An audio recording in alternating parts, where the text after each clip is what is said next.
and then I have another source of income. If you're a daddy's girl, get in here now.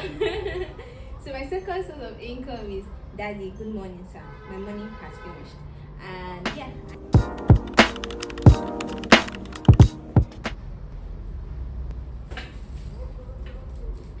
okay. Hello, good human. My name is Bamitale. I'm 23 years old and a recent graduate from pharmacy school. I started my first paying job in August of 2024, and I believe women that talk about money will change the world. I'm going to make this as relatable as possible, and yeah, I hope you leave this place feeling less scared about money, talking about money, looking at your finances and budgeting, of course. But before then, I'm going to do a disclaimer. I am not a financial advisor, an accountant, or even a money guru, and I definitely do not have a degree in helping you make your account look like Dangote's account. But boy, I wish I did. Actually, I'm just a girl who loves soft life and making smart money moves. Every suggestion you hear in this video is simply out of personal experiences and, to be honest, vibes. So, for every suggestion you hear, think about it, research, and pray about it. Because I won't be held responsible if something bad happens. Of course, give me credit if good things happen. Alright, so back to the video. So, I followed the 10, 30, 40, 20 rule. I don't know why I said it like that, but yeah. So 10% goes into tithing. Yeah, I do believe in tithing. Then the 40% goes into my needs. 30 is the invested bit, and the 20% goes into wants. Maca, but do not be firewood, dog. I don't know why I said that. Oh God. Yeah, so I'm going to be delving deep into these 4 percentages and like basically what I do on payday. So throughout this video, we are going to be referring to this book. It's titled Branded. It's very dear to my heart, written by me, inspired by God and the media that I consume. So on payday, I typically get paid. I can't talk. I typically get paid on like the 29th or the 30th of each month, and then I have another source of income. If you're a daddy's girl, get in here now. So my second source of income is, daddy, good morning sir, my money has finished. And yeah, I do acknowledge my privilege, and I'm very grateful to my parents who have consistently supported me cash wise and in other ways, from boarding school when they would send 2,000 naira for the month, and I'll come back home with a balance like good old days, right? And I was well fed. Well, we're not there anymore, but I'm very grateful to my parents who have always supported me cash wise. So I get that the other source of income on, it's not a specific date, but by the first of each month. So I have 3 accounts. So my first account, my primary account, is my OP account. So for my OP account, I kind of spend everything. I spend everything from there. Then my GT account is where my salary gets into. Then I have a Cowrywise account. I think it's I don't know if it's a Cowrywise or a Pennywise account. I believe it's a Cowrywise account. So I have that. So that's like for my savings. And then I don't know if this is an account, but I have a Bamboo account as well. Yeah, it's an investment platform. I'm not endorsing anything.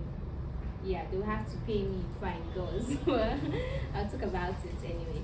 So yeah, so typically on payday, my money is sent to my GT account, and immediately I send out my 10%, which is my tithe. I prayerfully send this out and ask God, like, what church do I send it to? Because I have like account numbers of different churches, and I pray to God about it, and how, like, the way I'm led to, I send my tithe to whichever church. Then the next bit is the 40%. So I like to split my 40% into the 4 weeks of the month. So let's say my 40% is 80,000 naira. So every month I should be spending 20,000 naira. So that way, kind of, it makes it less overwhelming. So I moved that 20,000 from my GT account to my OP account. So mind you, my GT account, I do not have a debit card for it. My app is on my other phone that I don't take out as much. So I feel my money is quite safe to an extent. But I noticed that as the months passed and as I was earning, I was not really staying up to date. So that's why I had to open a Cowrie Wise account, which is it's automated. So my savings directly that's the 30% just goes there directly. So as Warren Buffett said, we should not, I think he said that, I believe he said that, we should spend after we save, not saving after we spend. So it's really important for building discipline. So as I said, my 30% is all tucked away in my Cowrie Wise account, or sometimes I push it to my Bamboo account to invest if there's something I want to buy. But I'm not very educated with the investment bits. Yeah, so I think I'll make a separate video for that the more I learn. Yeah. So for the 20%, yeah, my 20% is for my wants, and I love to chase experiences instead of material things, because I just feel material things don't fuel me as much.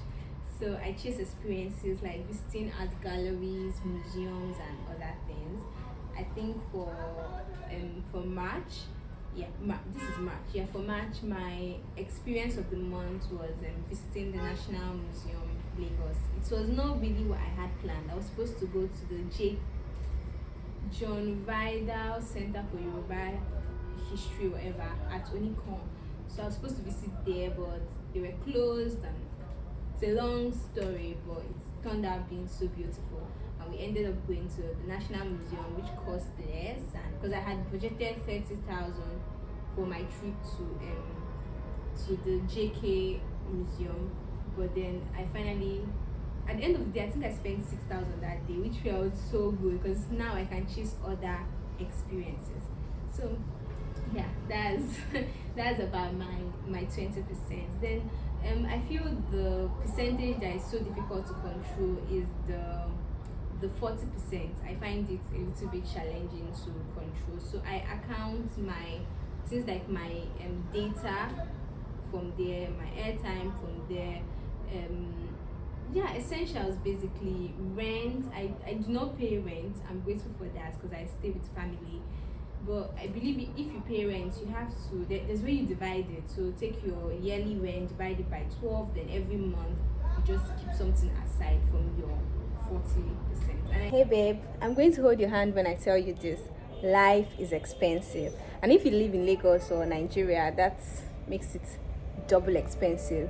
But I believe with a little bit of budgeting and careful spending, we should be able to get financial freedom. I'm not at financial freedom yet, and I don't even know what that looks like or how to define it. But if that's your vibe, please join me on this journey as we discover and navigate our 20s and attaining financial freedom. Love you.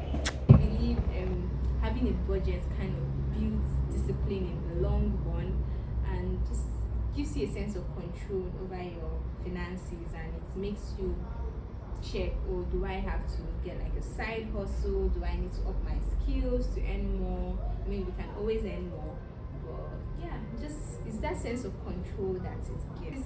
On budgeting and how I budget, nothing too technical, and as I said earlier, I put into account the fact that I do not pay rent, and I kind of stated like a universal way to save up for yearly rent. I've put into account, and I do acknowledge my privilege, but I hope that you sit back and look at where your money is going to, and you're able to budget for March salary, the salary for March, and you feel a bit of control over your finances. So yeah, I hope this video has made you less afraid of your money. You can steal my payday routine and try it for the next payday, and I hope you are able to look at your finances and see where all your money is going to, and I hope this allows you build more discipline towards your money. So thank you so much for spending time with me. And I hope this was helpful. Thank you, thank you, thank you. See